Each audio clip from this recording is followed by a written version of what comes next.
morning, everybody. Monday Morning Quarterback, episode 122. It's been a while. Glad to be back with you guys tonight. Hope you all had a great holiday with your families, and hope you got to do some racing or see some racing since the last time we chatted, which was about 3 weeks ago. We kind of always take off that little break around Christmas, and then busy times there for the shootout and Chili Bowl. So it's been busy for us here too. Day after Christmas, we headed down to New Smyrna, Florida for the Little 500. And that was a really cool event. Got to do some racing with Hudson, a neat track down there. Got to help some customers. Always amazed by the driving talents and abilities of these young kids, and what a great show they put on. So was super excited to be able to do that for the first time. I'd never been down there. I think we won 7 or 8 classes, if memory serves me right. And then I flew from New Smyrna to Tulsa for the shootout. T-Bone and Jordan were already there helping customers. I missed the first day. Wasn't supposed to miss the whole day, but got to Dallas. My flight got canceled. Had to rent a car and drive from Dallas. So I missed the first day of racing, but I was there for the rest of it. And shootout's always a big one for us. A ton of cars. A little bit different vibe this year with a little less people. The whole mask thing, people really stuck to themselves. Didn't really come by and see us unless they really needed something. So that was different for us to be there at the shootout and not be out and about and conversing with customers how we normally would. Kind of waited for them to come see us, and really limited our trips out and about the building. They were pretty strict on the mask thing, and we were really covered up in the trailer building shocks. So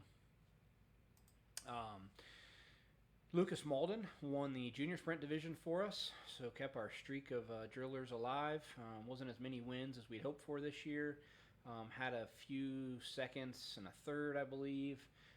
We were close, just couldn't put it all together in all the classes. Still, that's like 15 drillers for us there at the shootout the last 4 years. So really proud of that accomplishment, and we're going to work hard to keep our customers on top and make sure that they have everything they need to be successful next year at the shootout. We got some tests planned and some new things we're working on. So that's kind of an ongoing thing for us. I feel like it's always a moving target, whether it's chassis design changes or tire changes, but getting the right balance and maximizing grip and all of those things is always a big challenge. So we're hard at work for that already this early in 2021. Then came home for 4 days and turned around and went right back for the Chili Bowl. T-Bone and I tackled that. We were there from Friday till yesterday. So 10 days, got home just in time to get my heart broke and watch Drew Brees walk off the field for the last time as a Saint. But Chili Bowl was good. Had a lot of really fast customers. We ended up with 7 in the A main on Saturday. I think we tied for the most of any shock manufacturer there in the A main. And Justin Grant won the prelim Friday. We actually swept the podium on Friday night with Grant, Kyle Cummins, and Ricky Stenhouse all the way from the C main. So that was cool. We also had Tyler Courtney and Thomas Meserol lock in earlier in the week, so we had a lot of speed going into the final night. Justin won the pole shuffle, so he was kind of our best shot going into the A main, just where he was at starting position wise, and they farmed the heck out of that track, and it wasn't as racy as I thought it would be. It just was so fast around the bottom, and then as it moved up to the middle and the top, it was hard to navigate. Some guys moved forward. Pittman came from the back up to the top 5. I couldn't quite see how that was. I probably watched the race how many of you did on MAV TV from our shock trailer. So I really just saw the race for the lead. But I felt like we had a really good car most of the race. Justin was right there with Kyle most of the race. And I really feel like if the first start goes, maybe the outcome's a little bit different because he did beat him into turn 1 and got a good jump there that first start, and then a yellow came out, and then Kyle beat him on the next start. So Was happy to run second. Would have loved to have won it again. We won it in 2014 with BC, and we'll get another Chili Bowl here someday. We've been working really, really hard on our midget program as evidence of all the success we've had the last couple years as far as feature wins on the USAC side. So super happy with our results there, and we're gonna keep digging. I don't think we're gonna make the trip to Florida this year. It's been really nice the past couple years because we've been able to do Daytona, the national quarter midget race, kick that off, and then go right to Ocala for the sprint cars. But with no Daytona and kind of everything the way it is, I don't know how big the car count's going to be at Ocala. And we've got a lot going on here with getting customer stuff done and our new shop. So that's coming right along. So I think we might skip Florida this year and put those resources towards getting to some other races. We really want to go to PA Micro Week this year, which we had planned to go to last year until I got sick and had to have my gallbladder taken out. And maybe Oklahoma Micro Week. I've actually just been laying out the schedule here this evening as it was quiet, trying to figure out where we can go. We always like to go to new places, so if there's somewhere you want to see us in 2021, comment, shoot me a message, and we're going to try to get to a few new spots this year. So if you're ever curious where we're going to be, if you navigate over to our website,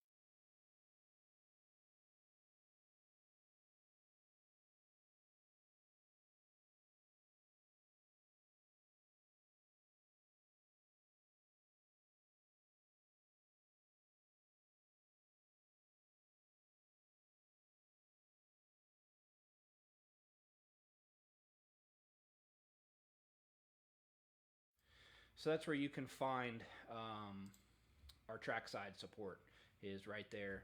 We try to keep that updated even as it moves and changes. So let you guys know what events we're going to be at, where you can expect us with our support trailer. Got some, there's a behind the scenes video from our support trailer. Jocelyn Reinbold did our social media for the week of Chili Bowl. And so it was cool to have somebody kind of take that off my plate and I could focus on customers. And she did a great job with that. I think just tonight she posted T-Bone Cam, which is probably 9 minutes of pure comedy with Trevor interacting with customers, building shocks, eating corn dogs, and everything else. So that's on our Instagram page. So definitely take a look at that if you want a good laugh. I'll fire in and start answering some of your questions that have been posted. Certainly if you have any other questions, definitely comment. More than happy to answer them. That's what we're here for on Monday nights. I have a cool topic I'm working on for next week. I'll probably be solo like this, old style, for the next couple weeks because Tyler, our video guy, is on another project down in Atlanta.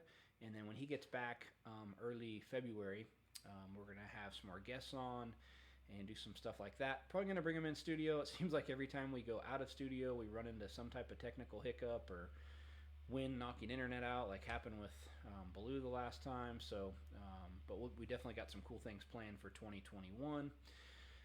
Good evening, Rick. Thanks for tuning in.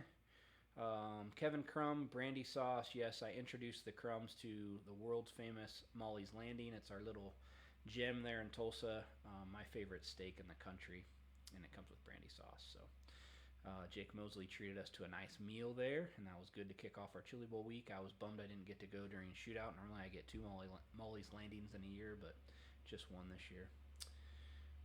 Selwyn, will tying left rear rebound on slick be detrimental to side bite? So there's a balancing act there. As you add left rear rebound, it's going to increase left rear drive. But if you have so much that it holds like a dynamic tilt in the car, right, it's not letting the left side come up, then yes, it can get your right rear out of the track and hurt with side bite. So that's always a balancing act of not taking so much rebound out that you lose left rear drive, but taking enough out that you have side bite as the track slicks off. We like to counteract that by adding right rear rebound as well. So as the track slicks off, we can add some right rear rebound to keep our side bite without giving up rear drive. Eric, we emptied the ice chest as soon as we got our trailer out because we figured it would have flooded the trailer on the way home because there was so much water.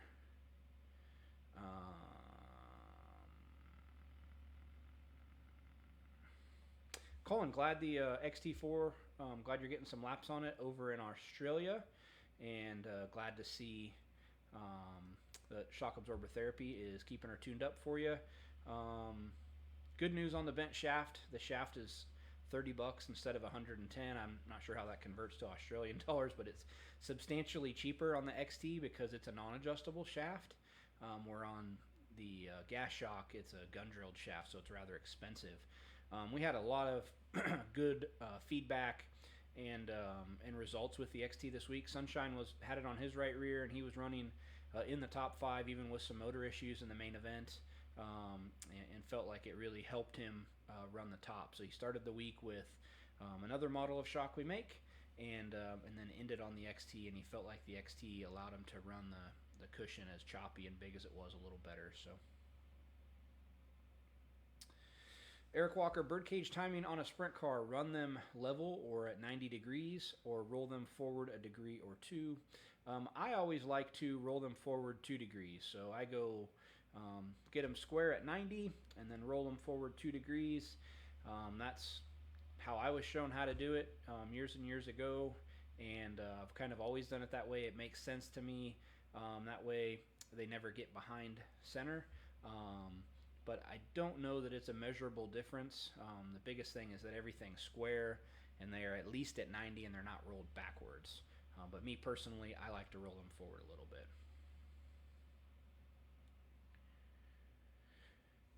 Rick, should drive off be with left rear or right rear?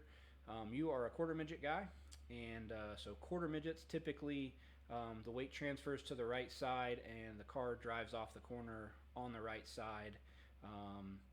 And really the biggest thing with a quarter midget is getting the right rear in the track enough on entry that as you slowly put a little bit of steering input into it, the right front has grip as well, and then it steers off the corner and comes off low. So yeah, the left rear is not doing a whole lot on a quarter midget. From a drive standpoint, it's usually up. Typically we're running less rebound in the left rear. And you really have to get the right front in the track. So most quarter midget races, whether it's dirt or pavement, flat track, bank track, the guy who can come off the corner the lowest is usually the fastest. Their car rotates really good, and they can shorten the track up a little bit without scrubbing speed and come off the corner low. So definitely should be on the right side.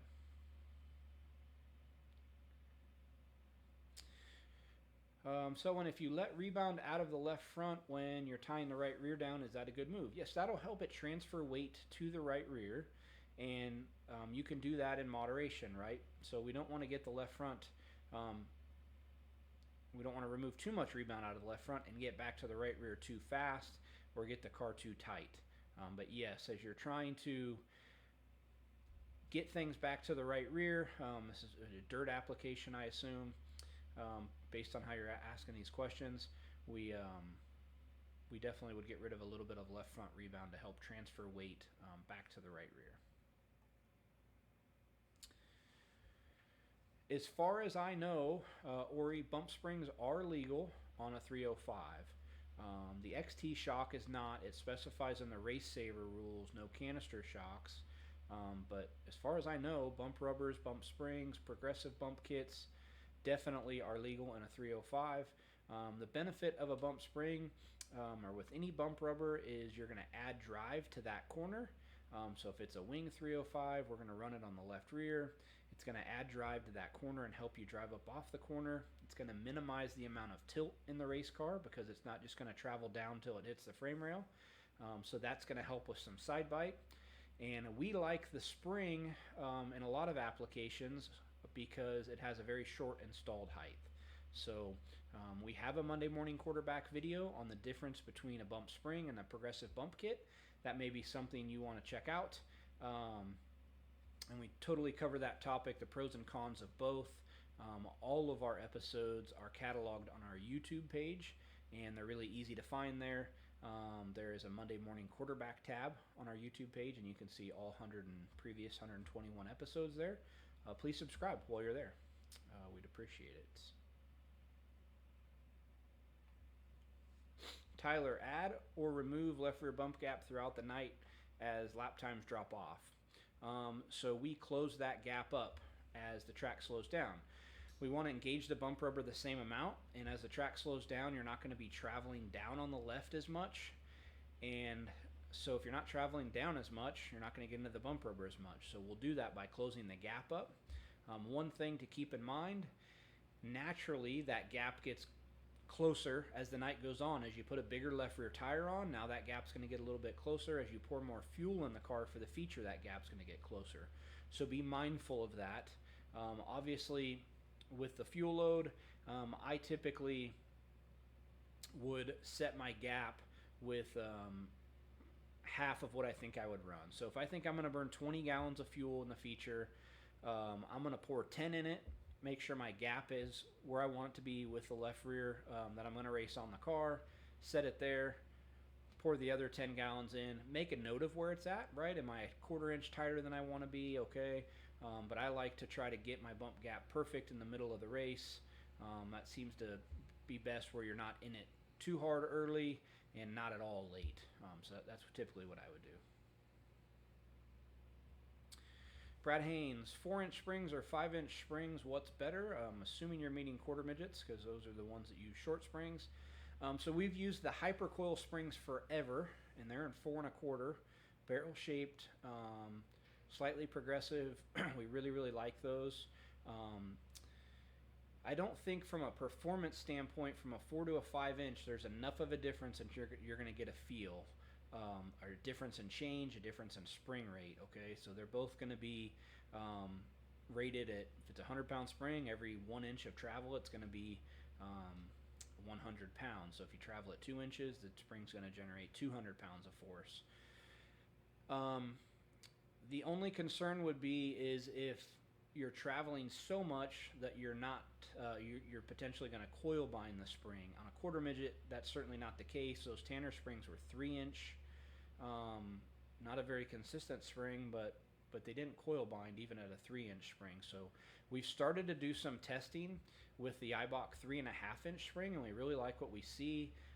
We were kind of forced to go that route because we haven't been able to get hypercoil quarter midget springs since June, and they're not sure when we're going to get them. Honestly, we were told 14 weeks a while back, which would have put us about in March. So we have the Eibach 3.5-inch spring in stock, and done a little bit of testing with it, and it looks really, really good. So we're going to go to Georgia here in a couple weeks to run, and I'm going to run those Eibach springs on one of Hudson's cars to get some track data on them.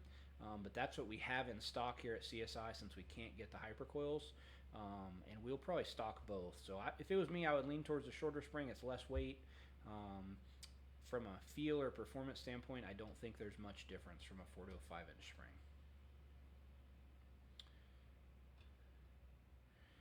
So when helpers on the front, 25 left front, 50 right front, is that okay? If it is very slick, that's okay. Typically we start with a 0 on the left and a 25 on the right. But if it gets really slick, you can bump those up, and that will increase forward drive. The thing to be careful is if you are independently preloading those helpers, so you're not just floating them, but you're independently preloading them with our interlock nut kit, you got to be really careful because you can get the car really tight if you preload those stiff springs too much, and it'll tend to push.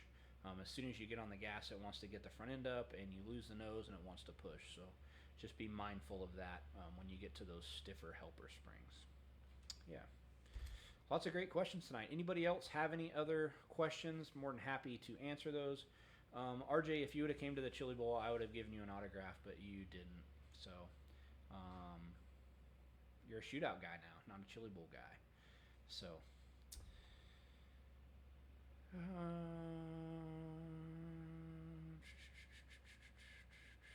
so Rob Peters has a detailed explanation for the guy that was asking about birdcage timing. And let me read what he said.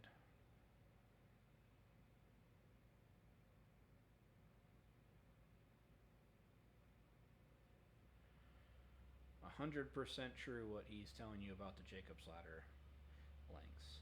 RJ, there's nothing wrong with being a shootout guy. It's harder. I don't want to say it's harder to win a golden driller at the shootout, but the competition is insane, and it is equally as hard to beat those guys that race micros all the darn time. It's a tough road to hoe. So we're happy to see you at the shootout, and hope to see you back at the Chili Bowl soon.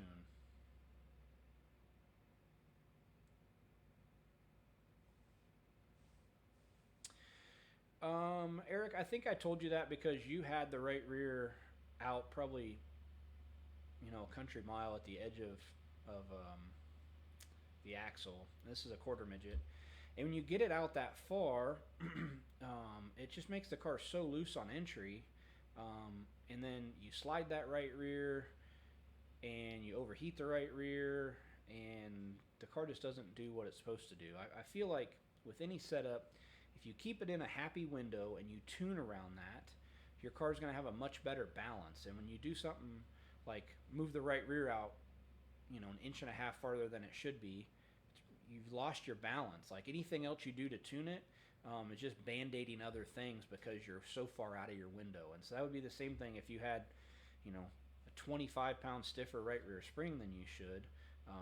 Now you're out of your window again, and you're doing other things to compensate. So keep that right rear tucked in, make grip, and if you're afraid of the car is going to lock down, then run a ratchet, and it won't lock down. That's pretty much where I was going with that.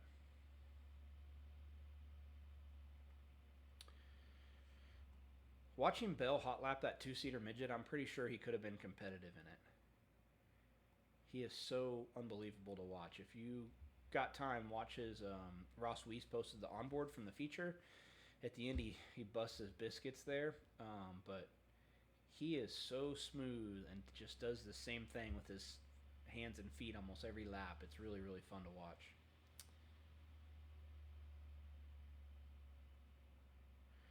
Shane, what kind of car are you referring to, wing or non-wing?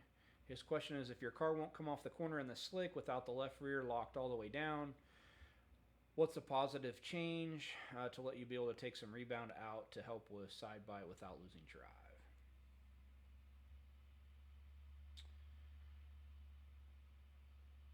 I assume he's talking about like a wing sprint car, but I'd rather know for sure so I can give him the right answer.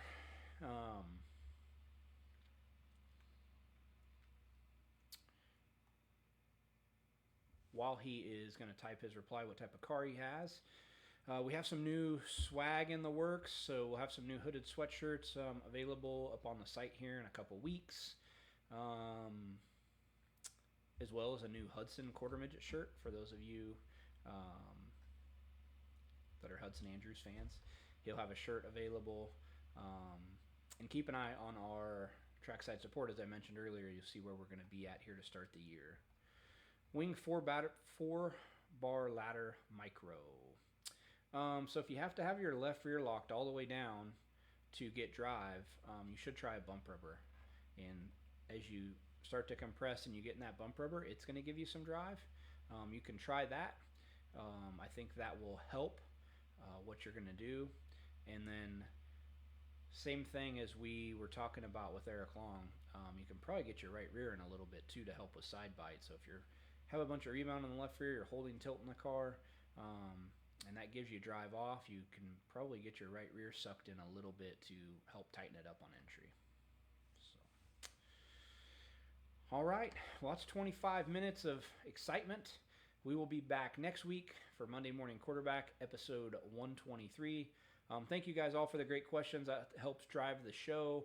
Please like and share this video. And again, if you missed a previous episode, they're all cataloged on the CSI Shocks YouTube page. Hope you guys have a good night and a great week. Talk to you soon.